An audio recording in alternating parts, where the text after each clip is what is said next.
This is Abhinav Junior C. Beloyo speaking. Have you ever wondered how gender roles and relations influence the process of development in a society?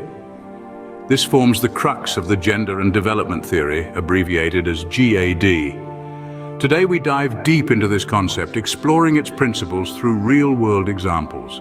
GAD emerged in the late 20th century, challenging the traditional gender roles and norms that often hindered development. It emphasized the need to consider both men and women as active agents in the process of social, economic, and political change. Let's turn our attention to a case study that illuminates the principles of GAD. Consider the story of a small fishing community in the Philippines. For generations, fishing had been considered a man's job, while women were confined to roles within the household. This division of labor was not just a societal norm, but a deeply ingrained belief system. However, the advent of a non-governmental organization, or NGO, challenged these norms. They introduced new fishing techniques and equipment that women could use.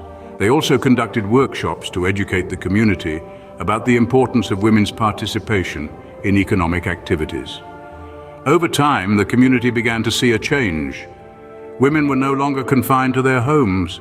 They were out in the sea contributing to the family income. This didn't just improve their economic status, but also challenged the traditional gender roles.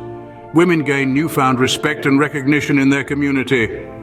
They became active participants in decision-making processes, both within their households and in the community. This case study illustrates the core principles of GAD.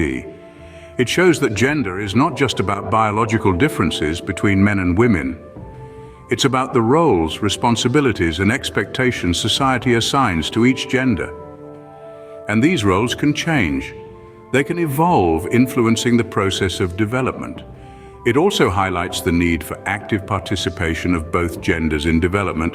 It's not enough to include women in economic activities. They must be involved in decision-making processes, have access to resources, and enjoy the same rights and opportunities as men. This brings us back to the key points discussed today. Firstly, gender roles and relations significantly impact the process of development. They determine who has access to resources, who makes decisions, and who benefits from development. Secondly, gender is a social construct that can change and evolve. It's not static or fixed, but rather dynamic and fluid. Thirdly, the active participation of both men and women is crucial for sustainable development.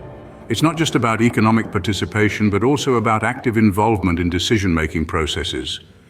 Lastly, challenging traditional gender norms and roles can lead to positive changes in society. It can improve the status of women, promote gender equality, and accelerate the process of development. Exploring the gender and development theory is like opening a new window to understand the complex relationship between gender and development. It encourages us to question, challenge, and change the gender norms and roles that often hinder progress. And in doing so, it paves the way for a more equal and inclusive society.